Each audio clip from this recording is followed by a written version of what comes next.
How to find translation jobs in 2024, coming up.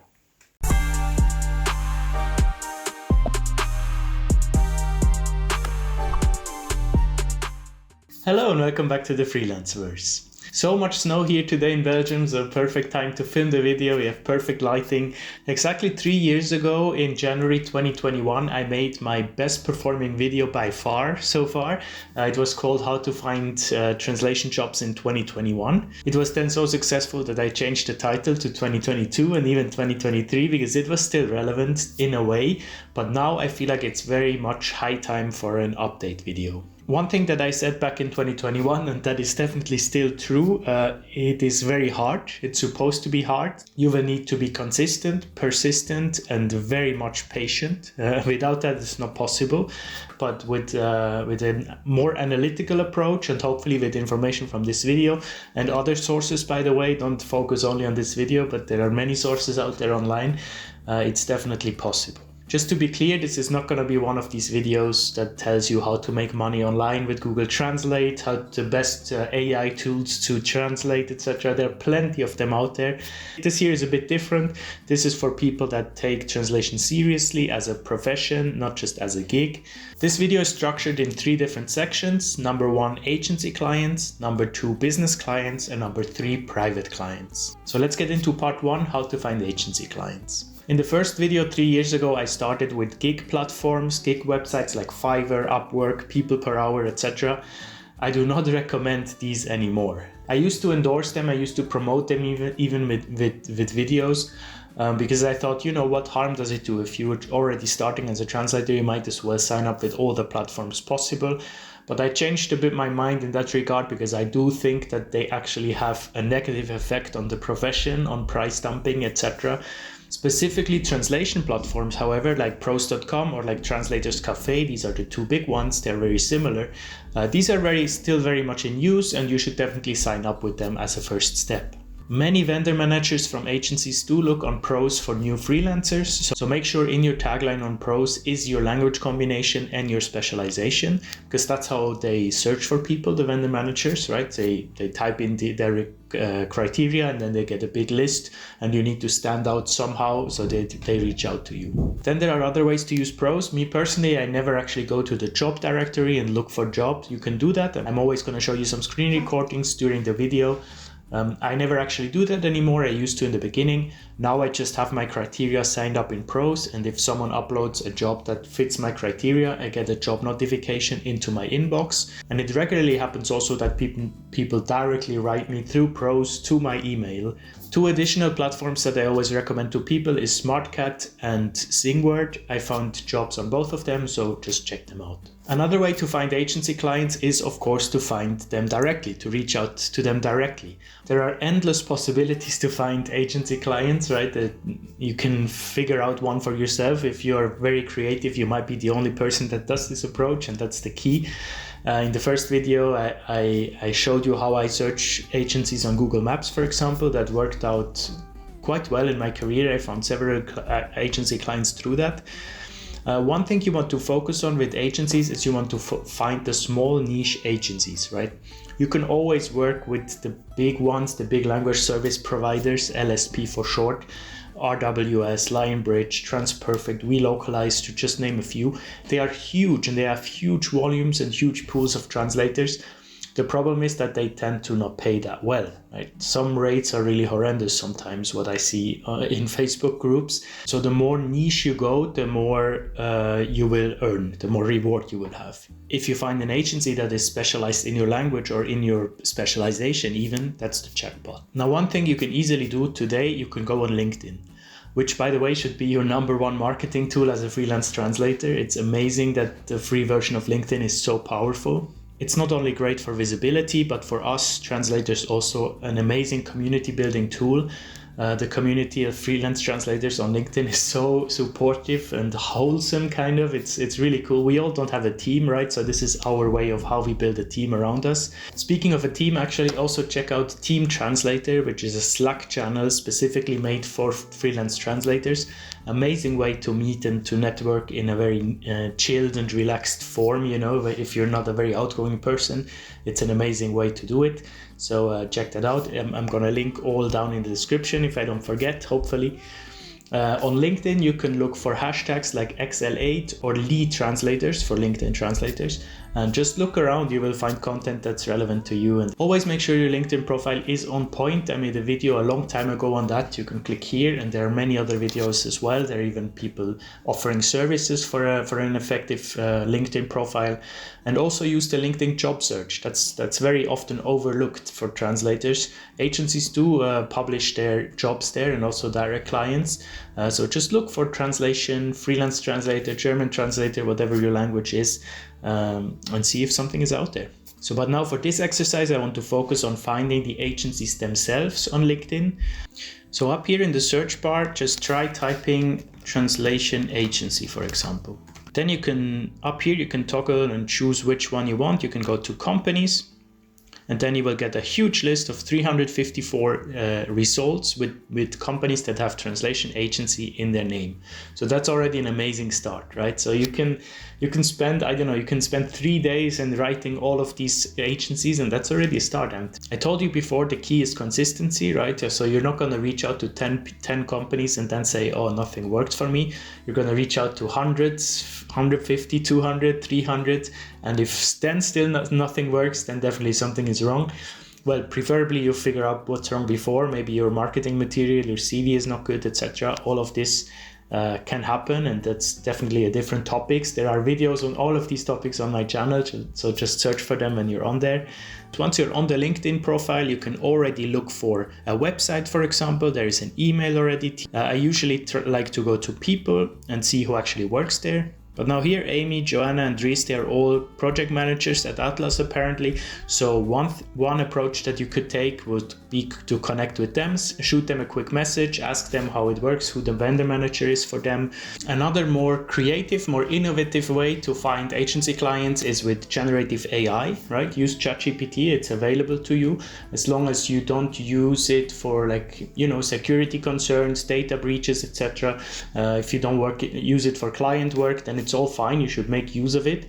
I use it as like a Google on steroids, because it can give you amazing comprehensive results. Name some niche translation agencies specialized in law and legal texts. And now it just tells me how to find agencies. That's not what I want. Now I need to specialize the prompt a bit. So I would say that's not what I'm looking for. I'm looking for actual names of boutique translation agencies in the legal sector. Yes, and now we're looking a bit better. It gave me RWS, TransPerfect, Linebridge. I don't want them, but ALM, for example, the Geo Group Corporation, and Morningside Translations, I don't know them, so these would definitely be worth checking out, right? Okay, Morningside Translation does actually offer legal translation services. Okay, I'm not aware of them, but it looks very legit, legal document translation.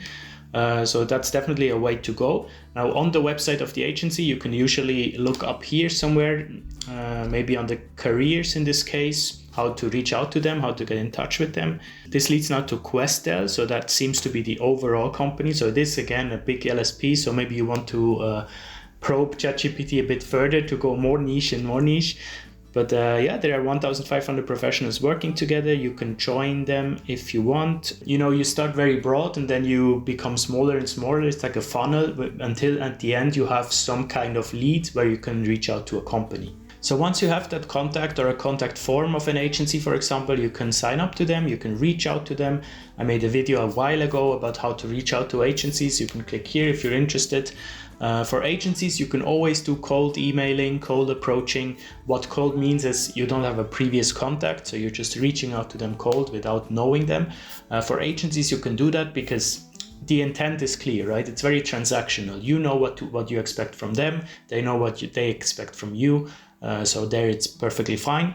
For direct clients, for business clients, I cannot say the same though. There I would always recommend warm prospecting, because with cold approach you will not have high results. Already with warm it will be small results, but at least better chances. So let's get to topic number 2, business clients.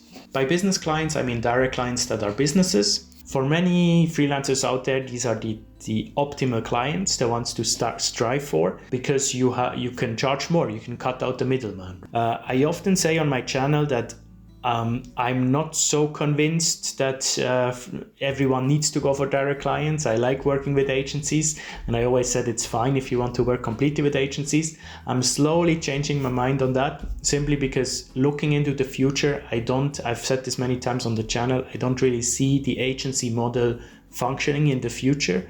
I already see now many agencies struggling. So I think if you want to future-proof your career, direct clients is the way to go.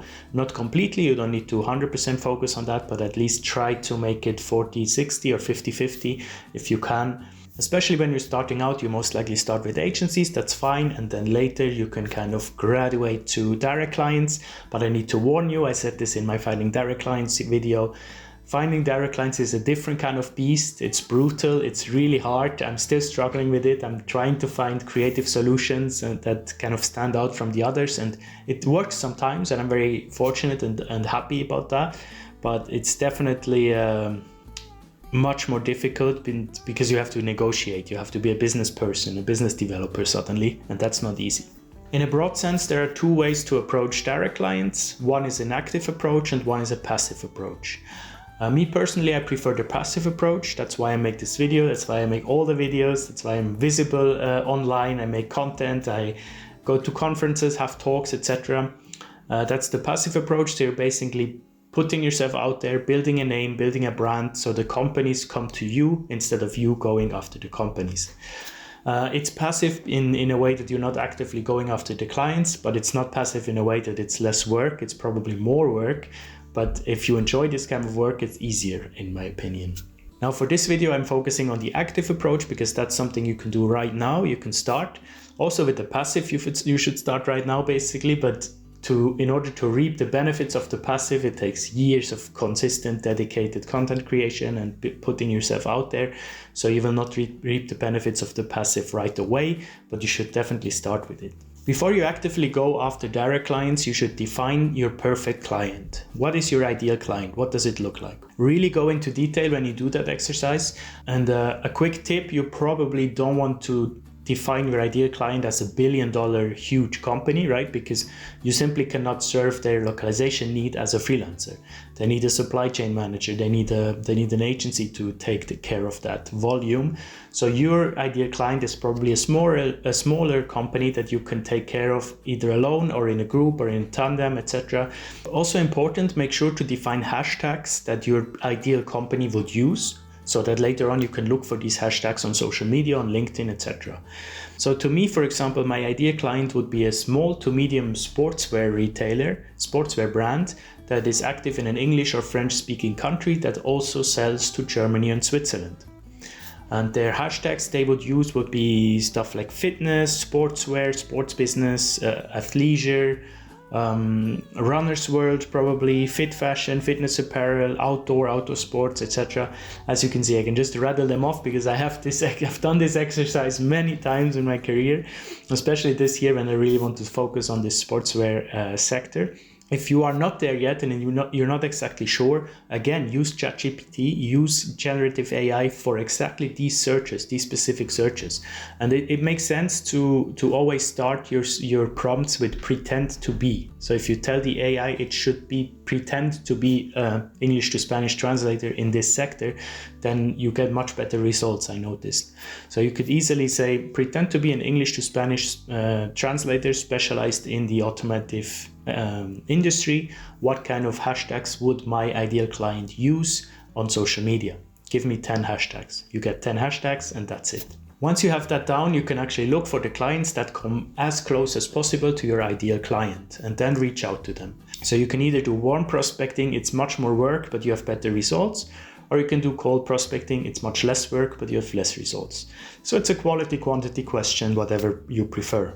Localization is often an afterthought for companies, so it's not easy to find a way in for warm prospecting. A good way to do that is go to trade fairs, and not with the intent of selling something, but with the intent of meeting people, getting business cards, knowing names, taking pictures of brand stands, so you can later on go through your pictures and write emails to them and saying, hey, I talked to you at this conference, it was very inspiring, do you have need for localization, etc. We can come back to LinkedIn for that. We have now the hashtags in place, right? So one thing to do For example, is just look for #@leisure. #@leisure, that's a very common hashtag in my industry. And then I go to posts. Where is posts? The first one. I look through it. So now I see, for example, bold text clothing. I see RJ Corp Retail, Prince and Boohoo, the Courageous brand. So you see Evolve Clothing Company, many companies you see, and you can just research them and try to find a way in somehow. Of course, this is hard. This takes a lot of time. I would recommend to you, if you are starting out, maybe have 1 hour a day, either at the beginning of your day or at the end of your day, of doing market research. Try to find names, try to find people in these corporations.